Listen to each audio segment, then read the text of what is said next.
Bonjour, je m'appelle Catherine, je suis votre assistante personnelle au site ukraine.com et avant de regarder cette vidéo, abonnez-vous à notre chaîne YouTube.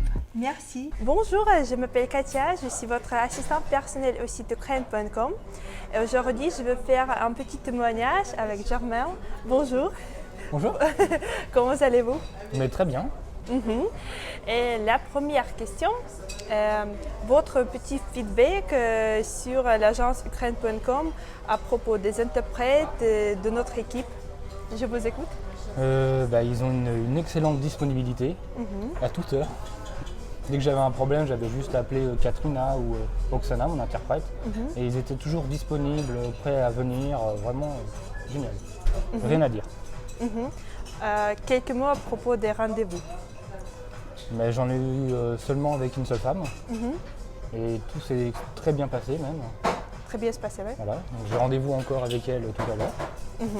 Et donc normalement on devrait continuer par la suite. Ah, c'est super bien. D'accord. Dites-moi s'il vous plaît, maintenant vous pouvez dire quelle est la différence entre les femmes ukrainiennes et les femmes par exemple françaises. Comparer, une petite comparaison. Très compliqué comme question. Question piège. Je ne sais pas, c'est piège, mais c'est difficile de comparer parce qu'il y a des mentalités très différentes, des habitudes très différentes, un pays très différent. Donc c'est vrai que c'est compliqué pour comparer. Mais par exemple, quelles valeurs vous attirez en femme ukrainienne? Je dirais des valeurs beaucoup plus familiales, beaucoup plus avec un petit côté plus traditionnel. Je sais qu'elles aiment beaucoup les hommes romantiques. Comme je suis extrêmement romantique, moi du coup, je suis content de venir. D'accord. Ça veut dire que c'est le point commun, oui? Le point commun. Oui. C'est votre première visite? Moi, c'est ma première visite. D'accord. Très sympa, il y a des restaurants, des bars dans tous les coins. Vraiment, c'est très classe, moi j'aime beaucoup. C'est tout en sécurité? Je me suis baladé à n'importe quelle heure, je crois que je me suis baladé des fois à 1h du matin, sans jamais avoir de problème, tout seul. Pas des combats parce qu'il y a des Français qui pensent qu'ici il y a une guerre, que c'est dangereux. C'est vrai que j'ai vu une troupe de l'armée, mais ils étaient à l'opéra. Ils regardaient l'opéra, enfin le ballet. D'accord, j'ai compris. Ils n'étaient pas là pour se battre. Non, aucun homme avec une arme ou rien du tout. À propos des prix, si c'est cher, la vie en... Disons qu'en tant que Français, on va dire relativement moyen, sans avoir un salaire qui soit extrême, je peux me permettre beaucoup plus de choses ici. Mais après, il ne faut pas non plus croire qu'on peut tout acheter comme ça tout le temps, quoi. Et sinon, c'est un peu plus facile pour quelqu'un qui vient de France. Oui. Mais par exemple, vous pouvez comparer quelques produits. Par exemple, le café ici coûte 1 euro et en France, ça coûte quelque chose comme ça. 4 €, ça dépend dans quel endroit on va. Mais ça dépend par exemple, à propos des restaurants, c'est cher. Si par exemple, vous avez le rendez-vous avec une femme, pour 2 personnes, c'est cher? Ça dépend du restaurant, c'est très différent. J'en ai pour 700 hryvnia sur certains restaurants, d'autres pour 3000. Ça dépend vraiment du restaurant. Mais je dirais que c'est moins cher que si j'étais en France. Oui. Pour un restaurant du même style. J'ai compris.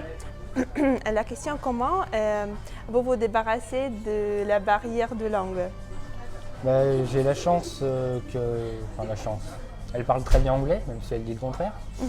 Moi, je parle un petit peu anglais, donc je me débrouille avec, puis on arrive à se débrouiller tous les deux avec l'anglais. Vous voulez apprendre le russe? J'apprends déjà le russe. Et vous pouvez dire quelques mots? Я немного говорю по-русски, я учу русский язык. D'accord. C'est très mignon. Конечно. Oui. D'accord.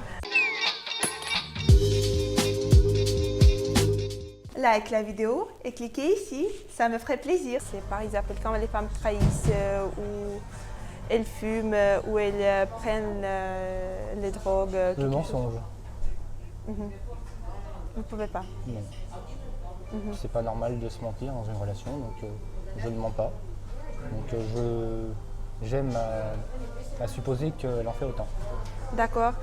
La question maintenant, qu'est-ce que c'est l'amour pour vous, les sentiments? Comment comprendre, par exemple, que c'est votre âme sœur? Comment ne pas faire une faute?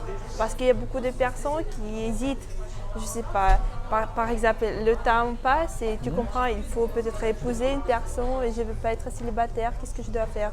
Comment comprendre? Oui, c'est à moi, je suis sûre à 100% ou comment faire? Déjà, il faut savoir prendre son temps, même si je sais que c'est pas facile.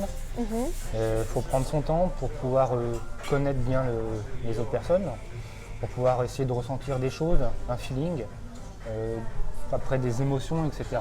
Et plus un lien d'esprit, un lien d'âme sœur qui se crée entre les deux personnes pour pouvoir ressentir que c'est bien la bonne personne. Oui, c'est un lien de cœur et c'est un lien avec l'âme, avec l'autre personne. Un peu comme l'énergie, c'est très énergique, même si peu de gens, je pense, croient en cette théorie sur l'énergie ou tout ce qui ne se voit pas. Mais c'est peut-être justement parce que ça ne se voit pas que c'est plus intéressant, que c'est plus magique. J'ai compris. Et vous pouvez conseiller, par exemple, notre agence ukraine.com à vos compatriotes aux Français? Mais bien sûr, je peux leur conseiller. Je peux même leur conseiller de demander tous les renseignements qu'ils ont besoin à Hervé, à qui j'ai beaucoup parlé, qui m'a beaucoup aidé et qui m'a bien aiguillé.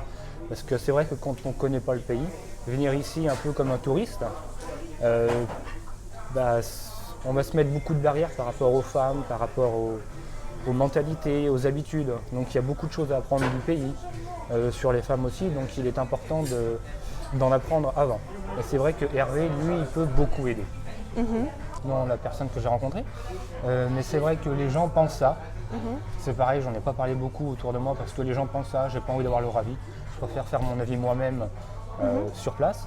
C'est vrai que je n'ai pas trouvé que c'était le cas.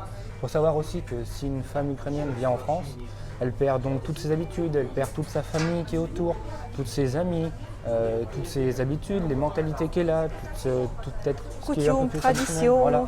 Donc c'est vrai que pour moi, je trouve que c'est un gros sacrifice qu'elle fait si elle vient en France. Donc pour moi, je n'ai pas à douter de la personne en France. Nos femmes de notre pays essaient de trouver un homme à l'étranger. De ce que j'ai compris, lu et appris, il y a 6 femmes pour un homme ici. Donc c'est vrai que les hommes ont apparemment une tendance à un petit peu aller à gauche, à droite. Ce qui fait que les femmes essayent entre elles d'être la meilleure, la plus belle, la plus jolie, celle qui fait le mieux le ménage, la cuisine, celle qui est le plus famille, qui travaille beaucoup. C'est vrai qu'elles travaillent beaucoup, les femmes ici. C'est ça, c'est ça. C'était quoi la question déjà? Pourquoi les Ukrainiens préfèrent choisir un étranger et pas un Ukrainien pour épouser? Ah oui, et puis c'est vrai que du coup avec ce ratio, elles essayent de se tourner vers, surtout qu'elles sont très ouvertes, du coup, elles essayent de se tourner vers d'autres pays parce que c'est pas quelque chose qui les dérange ou qui leur fait peur. Donc elles aiment ouvrir leurs horizons et ouvrir d'autres possibilités et de connaître d'autres choses. D'accord, j'ai compris. Merci beaucoup pour ce témoignage. Et je vous souhaite beaucoup de bonheur, beaucoup d'amour, beaucoup de santé. On dit chez nous beaucoup de santé comme santé. Et bonne journée. Merci beaucoup, Germain. Merci à vous. Merci. Like la vidéo et cliquez ici, ça me ferait plaisir.